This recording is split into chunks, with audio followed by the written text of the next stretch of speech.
Доброго времени суток, друзья! Я рада приветствовать вас на моем канале Дивный творческий мир. И сегодня я буду делать вазу-сову из обычной вот такой стеклянной банки. Я ее готовила для другого, уже даже загрунтовала, но передумала. А теперь берем массу для лепки или соленое тесто, подойдет и то, и другое. Конечно, для вазы, в принципе, масса для лепки будет лучше на основе шпаклевки.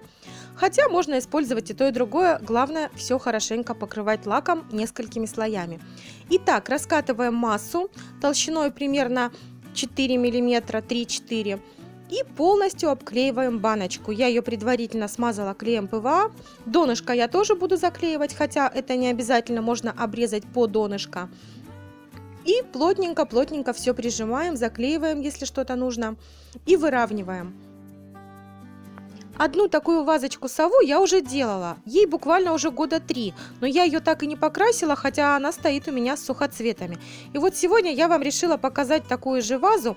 И та первая ваза у меня сделана из массы для лепки на основе шпаклевки. А сегодня, так как у меня закончилась шпаклевка, я вам показываю пример на соленом тесте. То есть подойдет, в принципе, и то, и другое. Как я уже говорила, но из массы для лепки, конечно, ваза будет крепче, прочнее, потому что она более влагостойкая и так далее. А теперь катаем капельки из теста размером примерно 4 сантиметра. А потом раскатываем их скалкой или можно рукой аккуратненько сплющить. И получаются вот такие наподобие листочков форма, но у нас это будут перышки. Будем клеить их на спину сове. Я их не считала, просто накатала побольше сразу. И потом начинаем приклеивать также на клей ПВА. А если это соленое тесто, то можно просто кисточкой, смоченной в воде. Этого достаточно. Пока перышки отдыхают, а я взяла вот такой пластиковый маленький колпачок и делаю такие полукружочки. Это также будет имитация перышек, но только спереди. А затем в каждом перышке делаю по несколько полосочек. Просто острым стеком. А теперь смазываем кисточкой заднюю часть банки и начинаем клеить перышки. Начинаем приклеивать снизу, чтобы они одно наслаивалось на другое, каждый ряд. В одном ряду у меня получается 5 перышек. И после того, как вы наклеили один ряд, прорисуйте прожилочки стеком. Сначала центральную часть, а потом, вот как у перышка всегда, вот у листиков мы делаем более редкие прожилки, а у перьев они более вертикальные, чуть-чуть с уклоном и очень-очень частые. Вот именно так и делаем стеком, и тогда это становится похожим на перья. И затем точно так же приклеиваем второй ряд, только с наслойкой на первый ряд, чтобы они примерно на 1/3 накрывали перышки первого ряда. И так далее до самого верха. Получается, что спереди мы сделали вот эти полукруглые маленькие перышки с полосочками, сзади будут вот такие крупные перья, а по бокам мы должны оставить место для крыльев.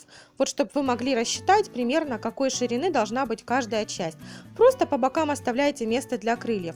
Даже если вдруг вы сделаете шире полоски с перьями, ничего страшного, перышки лягут сверху. Можно полностью перышками все закрыть. Это уже на ваше усмотрение, будет и так красиво.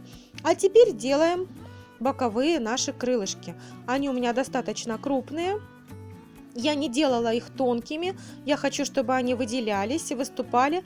Ну, конечно, соленое тесто придется сушить подольше. Масса для лепки высыхает очень быстро. С соленым тестом придется подождать несколько суток. Но я, несмотря на это, все равно делаю их достаточно такими толстенькими, увесистыми.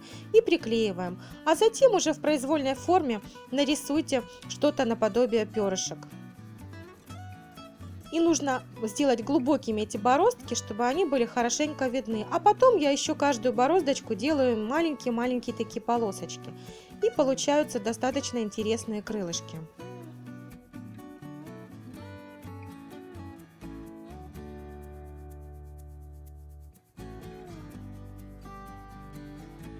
А теперь на бортик банки приклеиваем вот такой достаточно толстый жгутик. Клеим его в виде воротника, как вот знаете, воротники на пальто на зимних. Сзади он лежит полностью сверху, а потом идет именно конусом, спускается вниз. Вот именно так и приклеиваем. Фиксируем и соединяем краешки этого воротника.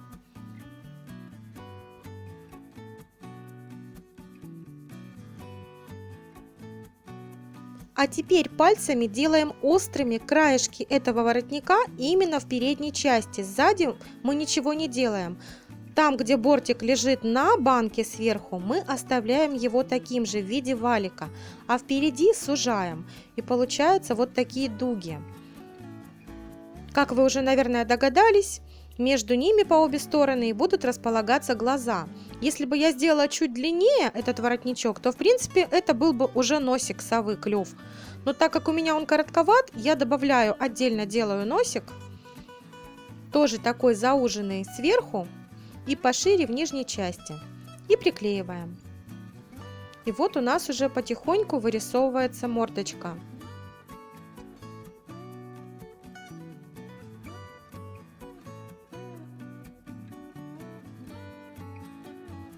Для глаз я беру два таких увесистых кружочка теста, слегка их раскатываю, но оставляю все равно достаточно толстенькими, примерно 5, а то и 6 миллиметров толщиной. И затем приклеиваем. Мне нужно будет в эти глаза вставить еще зрачки, так чтобы они достаточно глубоко туда могли войти и потом держаться. Я их, конечно, подклею. Вот смотрите, я их вдавливаю.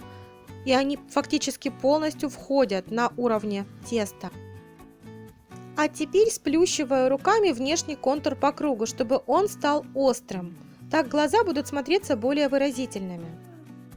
Кстати, вот эти стеклянные кабошоны для глаз я покупала в фикс прайсе. Вот такой набор стоит 55 рублей. Там этих стекляшечек очень много разных цветов. Имейте в виду.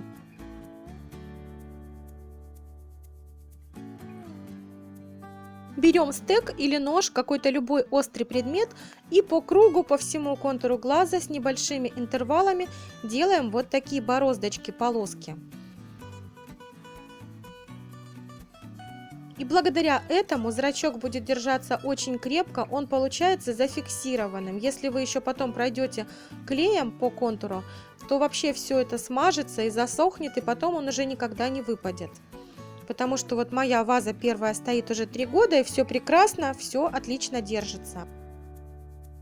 А теперь делаем две такие лепешечки, достаточно плотненькие, в виде полумесяца. Это будут лапки.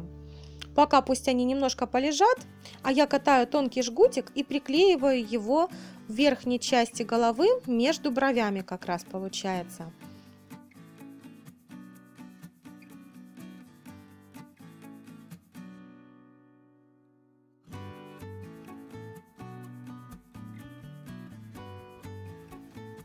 Приклеиваем лапки и достаточно широким стеком, можно зубочисткой, делаем глубокие бороздки. И вот у нас уже сова с лапами. А вот моя первая совушка, о которой я вам рассказывала. Вот она у меня стоит не покрашенная, желтоглазая такая, и я в нее вставила сухоцветы специально такие низенькие, смотрятся они как будто чубчик у совы. И она у меня из двух видов массы для лепки. Это, видите, более серая, потому что шпаклевка тоже бывает разная, а в передней части получилась более светлая. Вот нужно ее тоже докрасить, что я сейчас и сделаю. Потому что из соленого теста будет сохнуть долго, а я начну красить мою желтоглазую совушку.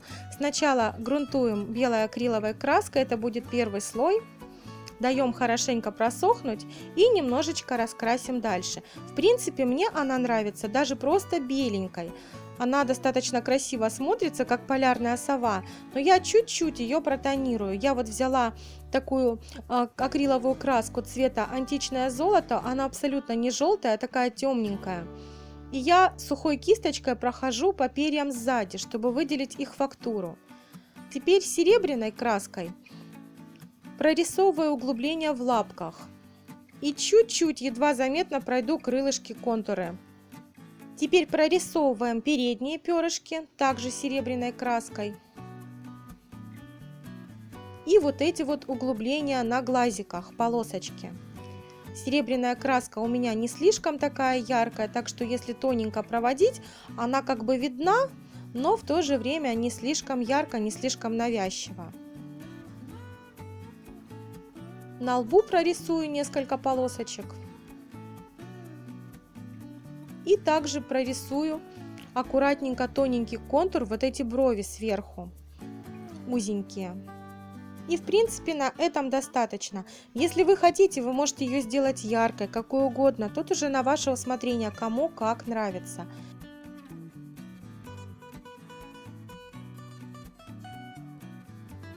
Ну и, пожалуй, еще вот светлым золотом пройду по самому контуру, по глазам, по краешкам, чтобы их выделить. Она же у меня желтоглазая красавица, вот и контур сделаем желтеньким.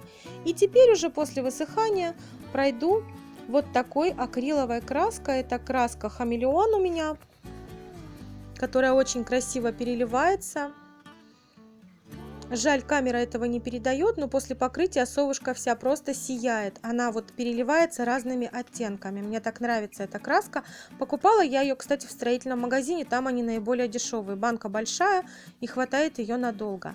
Вот моя совушка готова. Я этого не показываю, но вы обязательно покройте несколькими слоями акрилового лака.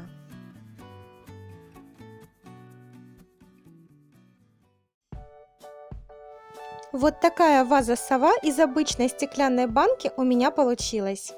Надеюсь, вам понравился мастер-класс. Обязательно напишите в комментариях, а как бы вы раскрасили свою совушку.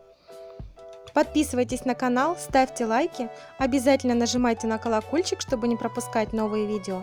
А сейчас я с вами прощаюсь. Всего вам самого доброго и до новых встреч.